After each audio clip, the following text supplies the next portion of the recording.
Salut à tous, c'est juste pour vous rappeler d'aller checker dans la description de la vidéo. Vous pourrez y trouver tous mes liens de contact ainsi que le groupe Facebook et le serveur Discord que j'ai créé justement pour créer une communauté autour du Strike Pack et du Cronus. Donc n'hésitez pas à les rejoindre pour venir discuter avec nous. Et si vous souhaitez acheter du matos gaming, un Cronus ou un Strike Pack, n'hésitez pas à aller sur steelgamer.com et à utiliser mon code promo qui vous offrira 5% de réduction. Bonne vidéo à tous! Juste avant que la vidéo commence, je vous invite à aller voir le système d'abonnement que j'ai mis en place sur ma chaîne qui vous permet de soutenir la chaîne à votre échelle. Donc voilà, vous cliquez sur le bouton rejoindre, vous avez trois niveaux d'abonnement et chacun vous apporte des avantages différents. Je vous invite à aller juste jeter un œil, ça coûte rien et si vous voulez me soutenir, vous pouvez passer par ce biais. Bonne vidéo! Yo yo yo, c'est GamerTag, j'espère que vous allez bien la famille. Aujourd'hui on se retrouve pour un pack de mode qui m'a été assez demandé. Ça va être une vidéo sur le pack de mode Battlefield 5 Game Pack, tout simplement parce que le jeu est gratuit en ce moment, ce mois-ci, avec le PlayStation Plus. Donc si vous voulez tester ce jeu, allez-y, il est gratuit les gars. Donc aujourd'hui je vais vous faire une petite vidéo et je vais un peu expliquer tout ce qui se trouve dans ce pack de mode. Il est assez similaire aux autres packs de mode pour les FPS en général, sauf que dans celui-ci vous n'avez pas un système de profil, vous ne pouvez pas enregistrer plusieurs armes, comme par exemple dans le pack de mode Warzone avec les custom loadouts, ça n'existe pas. Donc vous n'avez pas un système de profil, mais je vais vous expliquer, vous allez voir c'est assez simple quand même. Donc dans la première partie ici, ça va être la partie qui va correspondre à vos touches en jeu. Donc ici en bleu, sera vos touches en jeu. Personnellement, je ne suis pas un joueur Battlefield 5, je n'ai pas touché à ces paramètres, donc je joue partout en défaut. D'accord, donc si vous avez changé vos touches en jeu, par exemple vous jouez en alterné, en lefty, enfin en gaucher ou en gaucher alterné, ça se passe ici. Et c'est très important de faire correspondre ces paramètres ici à vos paramètres en jeu, sinon le pack de mode ne fonctionnera pas. Ensuite, Air Triggers, c'est ce qui va vous permettre de gagner 10% de réactivité en plus sur vos gâchettes. Donc ici, vous avez vu que j'ai mis en Post Trigger, ce qui veut dire que c'est sur les deux gâchettes, mais vous pouvez seulement le mettre sur la gâchette de gauche, donc Left Trigger Only, ou sur la gâchette de droite, Right Trigger Only. Personnellement, je vous conseille de le laisser sur Post Triggers. Ensuite, Soldier Stick. Soldier Stick, c'est pareil que les deux premiers paramètres, d'accord. Donc vous pouvez changer ici à faire correspondre bien évidemment si vous l'avez changé en jeu. Soldier Aim Sensitivity, ça va être votre sensibilité de visée. Donc moi, comme je n'ai touché aucun paramètre, je l'ai laissé à 50. En jeu, il me semble aussi que c'est à 50. Ouais, très important de faire correspondre cette valeur aussi. Ensuite, vous avez les modes de tir. Donc dans les modes de tir, vous avez 4 modes de tir qui vont vous permettre de changer la cadence de tir de votre arme. On a tout d'abord un grand classique, le Rapid Fire, qui permet de transformer les armes semi-automatiques, donc au coup par coup, en armes automatiques, c'est-à-dire qu'elle va tirer à la cadence maximale de l'arme, mais ça va faire bugger les armes, ça va faire bugger le tir des armes automatiques. Donc si vous avez une mitraillette et que vous utilisez le rapid fire, la mitraillette ne va pas tirer plus vite, le tir va être buggé. C'est vraiment destiné aux armes semi-automatiques, donc au coup par coup. Ensuite, vous avez le steady fire. Steady fire, qu'est-ce que c'est? C'est un tir stable, c'est-à-dire que quand vous utilisez par exemple une mitraillette, ça va pas donner la cadence maximale de la mitraillette, mais ça va la faire tirer au coup par coup.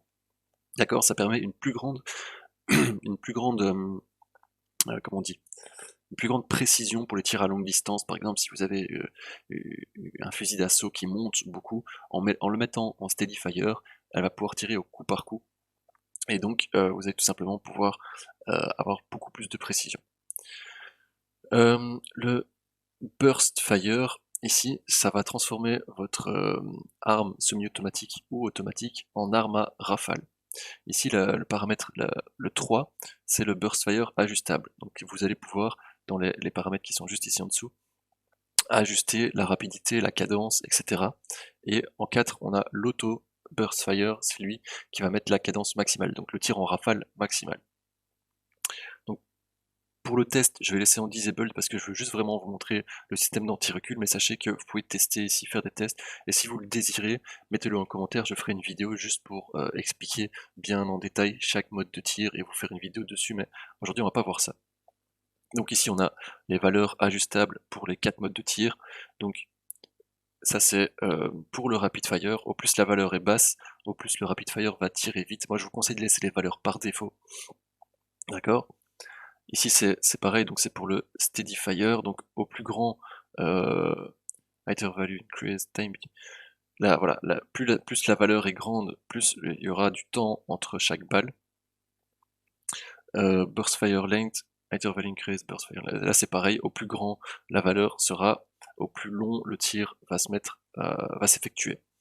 Alors ici c'est très intéressant, donc c'est un paramètre en plus pour le steady fire, donc ici le steady fire. Quand vous le laissez en statique, donc en défaut, ça veut dire que votre arme va tirer au coup par coup, d'accord, mais le tir ne va pas augmenter ou diminuer de cadence. Si vous laissez en dynamique, c'est au plus fort vous allez appuyer sur votre gâchette, au plus vite le tir va être. Donc si vous appuyez tout doucement sur la gâchette, vous allez tirer au coup par coup, pa, pa, pa, pa, et si vous appuyez plus fort, vous allez limite tirer comme une mitraillette. Mais si vous prenez une mitraillette et que vous utilisez ce système dynamique, quand vous serez à la cadence maximale, ça va faire un peu comme le rapid fire, c'est-à-dire que votre tir va être buggé. Donc moi j'aime plutôt assez bien le steady fire dynamique, mais voilà, il faut toujours garder en tête que il ne faudra pas tirer à la cadence maximale de votre arme, sinon le tir sera buggé. Voilà. Et ici c'est la manière dont le weapon fire va s'activer. Donc moi je le laisse en tout le temps activé, je me casse pas la tête. Donc classe 2, ADS Aim Assist. Donc le Aim Assist de base il est désactivé, moi je vous conseille de le mettre en activé et de le mettre entre, on va dire, entre 13 et 25, à votre guise, c'est ce que vous préférez. Le Aim Assist, qu'est-ce que ça fait? Ça va augmenter l'aide à la visée que vous avez en jeu. Alors c'est pas un aimbot, c'est pas un truc de ouf, ça va vraiment un petit peu augmenter l'aide à la visée que vous avez déjà en jeu, d'accord? Et au plus vous allez augmenter la valeur, au plus votre viseur va tourner sur lui-même. Tout simplement, c'est parce qu'il recherche, le aim assist recherche une cible. Et au plus la valeur ici va être élevée, pardon, au plus votre viseur va tourner et va rechercher une cible. Donc moi je vous conseille au début de laisser à 15 et de voir un petit peu ce que ça donne en jeu si ça ne vous gêne pas trop. Et puis si ça ne vous gêne pas trop, vous pouvez augmenter le aim assist. Mais ça ne deviendra jamais un aimbot, d'accord? Ensuite, l'anti-recul. Donc ça c'est intéressant. L'anti-recul, je vous conseille de le mettre en Enabled Quick Edit, donc il va vous permettre d'ajuster votre anti-recul directement en jeu. Et si vous jouez en touche inversée, si vous jouez en visée inversée, c'est-à-dire que quand vous levez votre joystick, votre visée descend, il faudra le mettre en Enabled Inverted Quick Edit. Donc là, pour le test, je vais le mettre en Enabled Quick Edit et je vais vous montrer tout de suite en jeu ce que ça donne. Et donc ici, vous laissez les valeurs de base, de toute façon, vous allez pouvoir l'ajuster en jeu. Donc là, vous voyez qu'on peut ajuster l'anti-recul vertical, donc le fait que l'arme monte ou descende, et l'anti-recul horizontal, donc le fait que l'arme parte de gauche à droite. Et avec ce pack de mode, vous ne pouvez ajuster l'anti-recul que d'une seule arme à la fois. C'est-à-dire que dans ce jeu, vous avez 3 armes, l'arme principale, secondaire et le pistolet, et vous ne pouvez ajuster l'anti-recul que par exemple que pour votre arme principale, ou que pour votre arme secondaire, ou que pour votre pistolet, d'accord?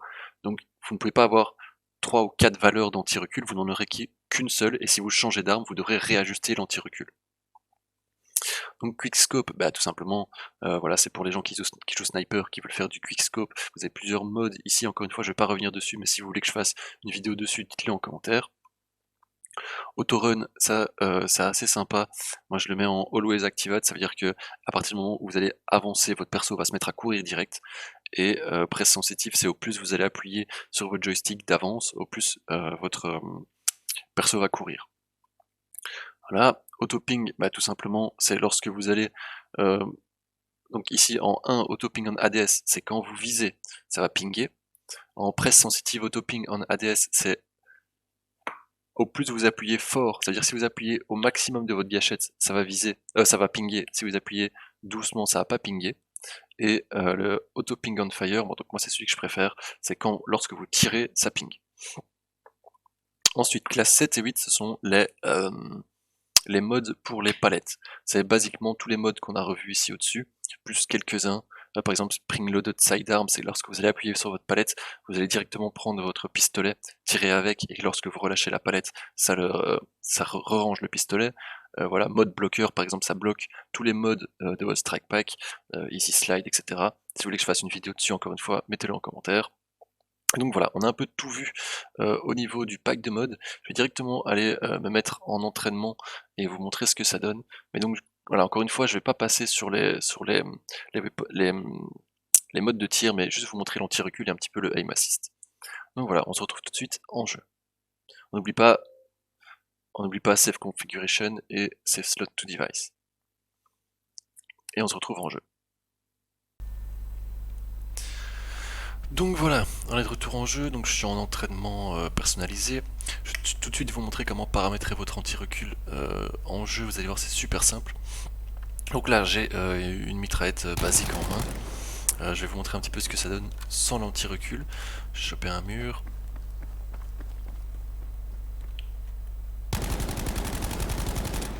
On voit bien qu'elle monte droit vers le ciel. Donc ce que je vais faire, c'est que je vais activer mon mode, mon pack de mode.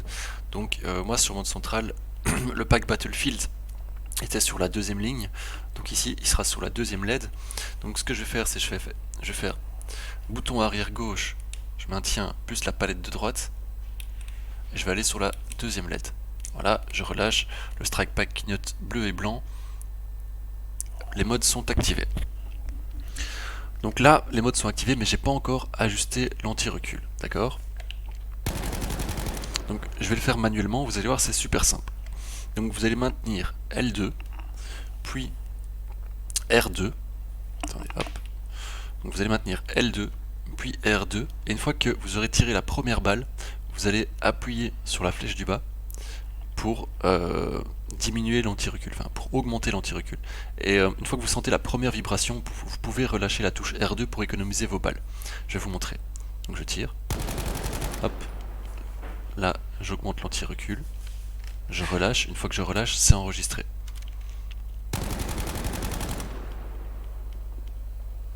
Voilà. On voit déjà que l'arme monte beaucoup moins. Je l'ajuste encore un petit peu pour voir ce que ça donne. On est pas mal, on voit qu'elle part un peu vers la droite, je peux ajuster aussi le tir vers la droite. Ah, là on voit que j'ai mis trop d'anti-recul, donc mon arme descend quand je tire. Donc je fais l'inverse, L2, R2, et je vais appuyer quelques fois sur la flèche du haut.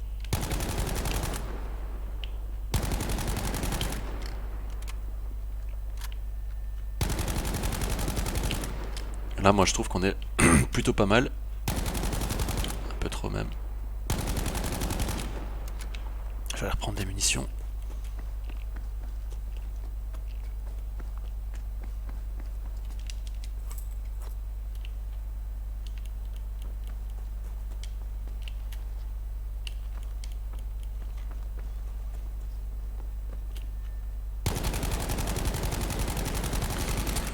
Je trouve qu'on est plutôt pas mal, hein. Vous avez vu comment ça laser comparé au tir ici. Il n'y a pas grand chose à dire, hein.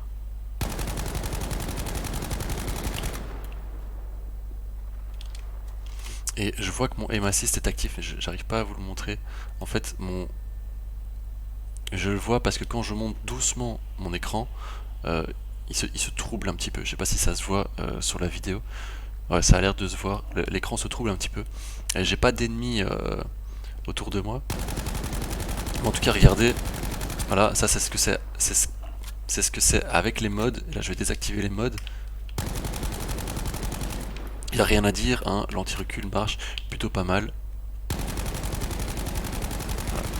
Alors, bien évidemment, vous aurez au plus loin vous allez tirer, au plus vous aurez du recul. En plus, il y a le fait qu'il y a la dispersion des balles. Voilà, votre arme elle bouge. Vous n'aurez jamais un laser. Encore une fois, c'est pas un M-bot, c'est vraiment une aide, d'accord. Mais je veux dire que on peut remarquer très clairement que ça marche bien. Et voilà, vous pouvez aussi ajuster le recul à gauche, à droite, tout simplement en faisant la même manipulation L2, R2, plus flèche de gauche ou de droite. Mais moi je trouve que là on est pas mal. J'aurais bien aimé essayer avec une autre arme pour vous montrer. Alors attendez, je vais vite prendre une autre arme.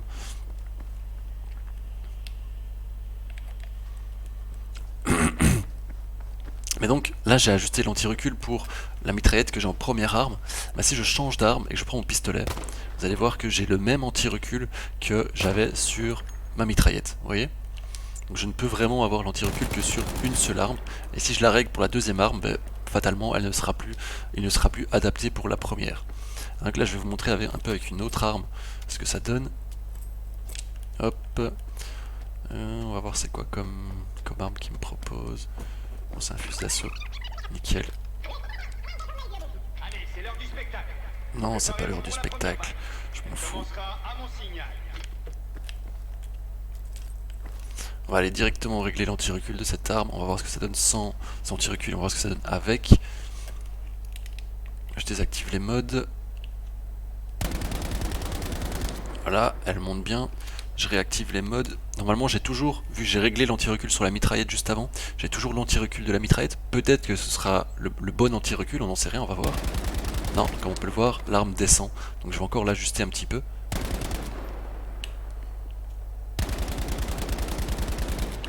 Juste un coup vers le bas, et pour moi c'est parfait. Voilà. Voilà, comme vous le voyez, franchement, il n'y a quasi rien à dire.